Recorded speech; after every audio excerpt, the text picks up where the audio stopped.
Good morning, j'espère que vous allez bien. Alors je suis en train de me préparer pour notre vidéo du jour, c'est-à-dire la vidéo make-up teint. Donc c'est déjà fait, il n'y a pas de souci. C'est juste qu'il y a la partie explication que je voulais vous faire ce matin pour pouvoir vous envoyer ça tout à l'heure.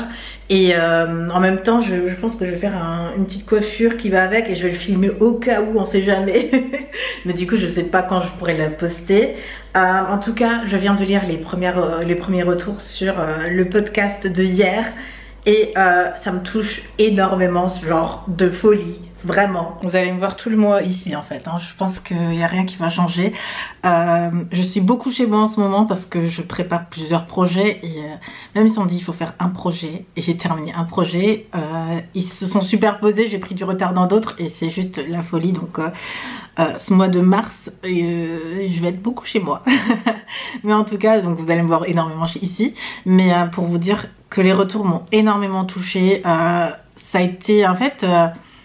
ouais, sortir vraiment de sa zone de confort pour vous sortir ce podcast-ci et ça me touche vraiment que ça a pu vous plaire et que ça a pu être intéressant ou avoir un sens. C'est ça plutôt que je veux dire. Et du coup, un des projets sur lequel que je travaille et qui pourrait vous parler et être intéressant pour vous, je voulais vous le montrer en exclusivité, même si j'en avais déjà parlé sur Instagram, c'est-à-dire l'atelier Beauté Confiante qui ouvre ses portes en avril. Donc là, je suis en préparatif. Ce matin, je travaillais déjà sur les goodies et je me suis dit, oh my god, c'est de la folie, tous les goodies qui est préparé. Le lieu est génial, il faut encore confirmer les dates. En tout cas, ça va être à Paris et ça va être en avril. Donc là, c'est en exclusivité pour vous. Je laisse quand même quelques infos pour vous pour que vous puissiez vous enregistrer en priorité. Parce que je pense que c'est tellement stylé que si je le dis en public, etc., il y a des places qui vont être prises très rapidement.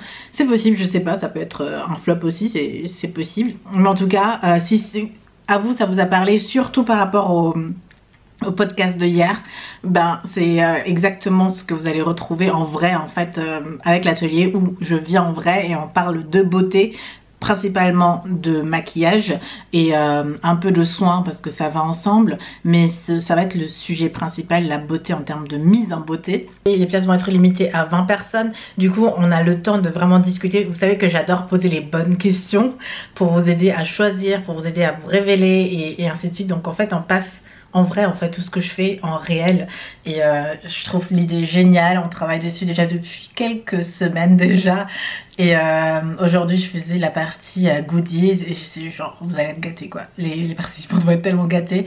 Mais en tout cas je suis super contente de ce projet-ci, ça arrive bientôt en plus donc voilà, je suis tout à fait excitée, surtout après m'être livrée hier, comme ça juste une envie c'est de le faire en vrai quoi avec vous parce que c'est la suite logique, n'est-ce pas? Donc voilà, voilà sur quoi je travaille, une petite révélation. Et maintenant je vais maquiller mon teint et vous faire en fait la partie teint parce qu'il serait temps de vous montrer un peu une des bases du maquillage que j'adore. C'est le teint, c'est le travail où on a vraiment besoin de se connaître, on a vraiment besoin de connaître sa peau, son type de peau et le type de produit qu'il faut mettre sur sa peau pour avoir un teint flawless. Je crois que 80% j'ai cette tête-ci, sans les fossiles bien sûr. Et quand j'ai envie de sortir, je fais surtout mes sourcils et mon teint, donc c'est vraiment ma partie préférée, ma partie la plus importante. Les sourcils je vous montre très souvent dans mes tutos, mais le teint je passe très rapidement, donc aujourd'hui c'est focus sur le teint, comment je travaille mon teint. Alors quand on veut vraiment parler de maquillage de teint, il y a pour moi 3 grandes étapes à avoir en tête et à effectuer finalement, et vous l'effectuez à votre manière, vous pouvez l'adapter en fonction d'où vous allez, de vos envies, de votre type de peau, etc. C'est vraiment 3 étapes qui valent pour tous. Premièrement, bien sûr, c'est l'étape de la base et c'est vraiment l'ensemble du visage que ça comprend. Je rentre en détail sur tout après. Ensuite, vous avez bien sûr la correction à faire s'il y a des imperfections, s'il y a des cernes, s'il y a un bouton, s'il y a des taches dans le visage, etc. On ne sait jamais quel type de correction on peut avoir à faire, mais toujours un tout petit peu. Et bien sûr, après, il y a l'embellissement parce qu'une fois qu'on a fait tout le teint, on n'a pas le même teint partout. On a des parties qui sont un peu plus foncées, on a un petit côté highlighter, on a apporté un peu de bonne mine à tout ça et rehausser en fait le teint, c'est la partie embellissement. Donc je commence tout de suite avec la première partie qui est la base. Alors quand je parle de base, je parle de l'ensemble du visage, donc l'ensemble de la peau du visage avec votre type de peau, si vous avez la peau sèche, vous avez la peau grasse, vous avez la peau normale ou vous avez une peau sensible en fait qui réagit vraiment par rapport au maquillage, ou vous avez des imperfections, vous avez une peau mature, peu importe. Donc vraiment la base c'est quelle est votre peau et de quoi est-ce qu'elle a besoin, et à ce moment là on va appliquer différentes combinaisons. Il y a un sacré jeu, c'est assez marrant, vous me dites dans les commentaires ce qui est votre combinaison à votre avis. La première c'est produit de base, donc il y a des produits spécifiques aussi.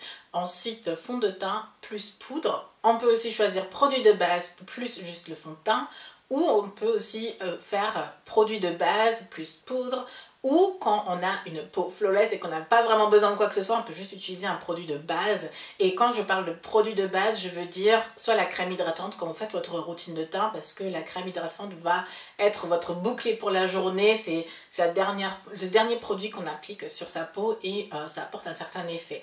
Donc soit une crème de teint hydratante matifiante, ça existe, mais il y a aussi des produits bases spécifiques pour le maquillage où on peut avoir des finis plus lissants, des finis plus avec des petits nacres en fait qui donnent un effet enlumineur, ou on peut avoir un mix des deux, ou on peut avoir un grain de peau qui est totalement lissé ou flouté. Il y a plein de bases différentes et on peut l'utiliser juste sur le visage ou combiner à du maquillage. Personnellement, j'en ai un peu de toutes les bases. J'aime beaucoup, par exemple aujourd'hui, une base ultra lissante qui floute vraiment tout et qui donne un effet de peau flawless. Mais il y a des jours où j'ai juste envie d'une base lumineuse, donc qui apporte beaucoup de lumière, ou une base juste normale qui apporte un joli grain de peau et qui matifie en même temps. Donc il y a des jours comme ça, je choisis mes bases, et ma combinaison préférée bien sûr c'est base plus fond de teint. J'entends déjà certains me dire mais Shirley, t'as pas de brillance, tu poudres pas, qu'est-ce que tu fais quand ça brille, etc. Et bien c'est la deuxième étape, ce sont les corrections. Donc chaque peau a des spécificités qu'on n'aime pas trop. Une fois que j'ai fait le teint, est-ce qu'il y a des choses qu'il faut encore corriger? Et c'est là où on camoufle peut-être un bouton un peu plus avec un correcteur. Et là les correcteurs sont notre meilleur ami. En termes de correcteurs, je prends un anti-cerne. Donc tous les produits anti-cerne que vous pouvez avoir sur le marché, vous pouvez les utiliser. Pour les teintes, ce que je conseille, si vous voulez juste corriger avec votre teint, vous prenez un correcteur qui a la même carnation ou la même teinte de fond de teint que votre peau. Ou si vous voulez juste apporter de la lumière, surtout sous le dessus des yeux, ce que je fais pour camoufler mes cernes à moi, je prends un anti-cerne qui a une teinte en plus que ma carnation ou ma teinte de fond de teint naturelle. Donc la partie correction dépend vraiment de l'état de sa peau actuelle et surtout le rendu qu'a la peau une fois qu'on a appliqué la base. Est-ce que c'est encore brillant quelque part? Est-ce que c'est encore... il y a des boutons qui se voient ou des taches qui se voient encore? Qu'est-ce qu'on va faire? On va appliquer un peu de correcteur, on va un peu effacer les cernes, un peu illuminer le regard, redonner un regard un peu plus réveillé. Et c'est là que personnellement, moi je poudre parce que j'applique mon anti-cerne sur ma zone T en fait qui elle a tendance à briller mais qui a aussi besoin d'être un peu illuminée. Donc j'applique mon anti-cerne, j'en applique un peu sur le centre du visage aussi pour que ce soit harmonieux. Et ensuite je fixe avec une poudre parce que les produits liquides, le mieux pour la tenue et surtout quand on a la peau grasse, c'est de poudrer. Donc moi comme ça graisse vraiment sur la zone T, j'applique mon anti-cerne et je poudre cette partie-ci parce que c'est celle qui a tendance à graisser et le reste du visage, la peau elle est assez normale et n'a pas forcément besoin de poudre. J'étoufferais seulement ma peau si j'ajoutais encore de poudre inutilement. Et on passe à la troisième et dernière étape qui est l'embellissement du teint. Parce que là, on a déjà fait un très bon travail, sauf que comme dit tout à l'heure, notre teint n'a pas forcément la même carnation partout. Je suis un peu plus marronné chocolaté de l'extérieur et le milieu naturellement est aussi un peu plus clair, sauf quand j'ai des cernes, des yeux de panda en plus que j'ai effacé avec l'étape numéro 2. Mais en fait autour on a encore besoin de vraiment harmoniser le tout et ce que je fais c'est trois choses aussi. Donc une fois je réchauffe mon teint, beaucoup peuvent dire que c'est du contouring, Mais personnellement, je me dis que c'est du réchauffement de teint. J'utilise des produits contouring, mais je l'utilise pour réchauffer mon teint. Vous voyez ce que je veux dire? Donc pour ça, je creuse un peu mes joues, j'en applique un peu sur les contours pour voilà, avoir ces deux dimensions, deux teintes qui se fondent ensemble. Et mon teint est déjà réchauffé et c'est déjà un peu plus harmonieux où on a la teinte naturelle, réchauffée et illuminée au centre. Deuxième chose, j'applique un peu de blush. Alors je dis toujours, en tant que noir, on ne rougit pas. Et le blush, c'est ce petit côté, voilà, j'ai fait du sport, j'ai couru les escaliers et je suis un peu rouge sur les pommettes. Genre de choses que je dis toujours, ça nous arrive pas, c'est pas vrai. Mais le blush apporte ce côté bonne mine. Ça, on veut tous. Donc le blush, généralement, je prends une teinte un peu rouge brique, un peu orangée, un peu feu. Vous voyez ce que je veux dire? Si c'est pas du rose, j'utilise très rarement du rose en tant que blush, mais j'essaie de trouver quelque chose de rouge brique, de marronné rouge, quelque chose qui complimente en fait ma carnation, et je l'utilise en termes de blush et ça apporte ce côté bonne mine en plus du réchauffement de teint. Et au final, les deux sont très complémentaires et créent une bonne transition pour une belle teinte de peau. Et troisième et dernière chose, surtout quand on a utilisé des produits poudre, c'est que tout paraît très mat, tout paraît très plâtré et le make-up n'a pas l'air très naturel. C'est pour ça que je conseille toujours de mélanger entre produits poudrés et produits crème pour avoir ce côté peau encore. Mais si vous voulez vraiment utiliser que des produits poudre, je vous recommande vraiment d'avoir une brume pour en fait mouiller la poudre une fois qu'elle est appliquée sur votre visage et le fixer en même temps. Mais le fait que la poudre est mouillée, ça donne un effet beaucoup plus naturel à votre visage. Donc vous pouvez utiliser pour cette troisième étape, quand vous avez que utilisé des produits poudre, d'utiliser un brumateur pour voilà, rendre le truc un peu plus humain quand vous avez que utilisé de la poudre, je précise. Mais quand vous avez utilisé des produits crème, notamment pour le réchauffement de teint, le blush crème, un fond de teint crème, un anti-cerne, mais vous avez juste poudré le centre, généralement ça va, on n'a pas forcément besoin d'une brume. Personnellement je le fais encore, ça donne ce petit côté rafraîchissant, mais ce n'est pas obligatoire. Ce qui peut être par contre intéressant, c'est d'utiliser un enlumineur. C'est un produit qui contient du nacre, parfois des paillettes, et si vous n'en avez pas, l'astuce c'est soit utiliser un fard à paupières qui est un peu irisé de ce type là, ou tout simplement une petite huile, vous l'appliquez sur les parties bombées de votre visage en fait, donc ça peut être le cou, enfin non, le menton pardon, le haut des pommettes, ici là on le voit bien aujourd'hui chez moi, l'arête du nez, l'arcade sourcilière, un peu les hautes parties de votre visage que vous voyez régulièrement, que c'est pas, ça rentre pas mais ça sort plutôt de votre visage, et surtout si vous avez envie de le mettre en valeur. Personnellement c'est ici, parce que j'adore sourire et du coup ça fait un petit jeu de lumière ici et ça donne vraiment bonne mine, ça donne une peau neuve, un peu comme les peaux de bébé vous voyez, qui sont hyper brillants, hyper en bonne santé, etc. Donc j'en applique un peu pour apporter de la lumière sur mon visage et apporter de la vie surtout à tout ça.